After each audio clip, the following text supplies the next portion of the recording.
दासाय लासाड़ते गुरु को जांगा पोरायनी रे गॉड जोहार एम कते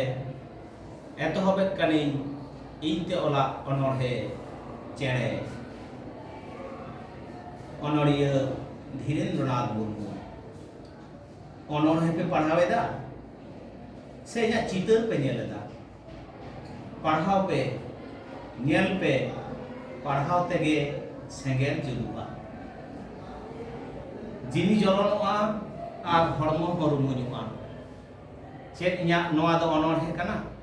बांग जीवन रेया झलक कना रधन रेया राहा कना अंतर रेया टुहुई हासु कना दीपंग रे तेंगो कते जीवी रे जादगो रावाओ कना निझुम निध निद रेया चोमुल सुमड़ीरा राते जोहड़ो कना इन दो अनोड़िया हतुኝ बांग कना साहेब आर सिझाल काकान मीत लेकान चितर कना मासे पेने मेते नेल पे आर अंतर आर सीते आंगोज पे ओनेई सदरेदा उनको चेड़ेया कथा उलट कछाड़ हाय हय दागते भांडुते तुकु रपुदो ताकरे हो बेनाव कते तुकु को बेनावे नावा कते ओड़ाक को तैयारे रेयाड़ कठनौते कांटा बरक कांता करे हो ककियोवाते रोड को सदरे हाने दिस खन भकड़ रेया साडे इनिंग गुगुआ कदा हापेन उदु आपे आदि सुर एन हो आदि सांगिंग खन नेल कदा दारे रेया जबिली गाडा रेया लिजिंदा सानामा अपनार कते को छाड़ा कना दाड़ा दाड़ा तीन नेल अकाद कोआ सेंद्रा लगी पंथा को तोल कदा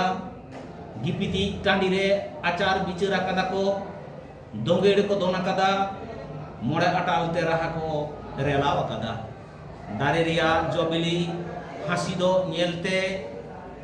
गाडा रिया लेजिंदा आंजे दो नेलते रोक रोकोरामा को डक डको कदा धाप डापा फकड़ को हदा फुदु कदा रेहेड नागाम को उडक उडक कदा चितर कते के सदरी दई चेड़िया कोड़ाम पोसाको कना चेड़िया पारसी निपुजो कना चेड़े को डर चागाड़ो कना बीर गाजार डुमरी मेलानो कना एमन जे बांचा डाहार हो कुचिदो कना माए भेनो पे दूध आरो पे तहेना बेरे फारनाओ पे सानामा मुजुद रे मोने शिल्पी लाडाक तापे झीक तापे ओकरार तापे जोहार।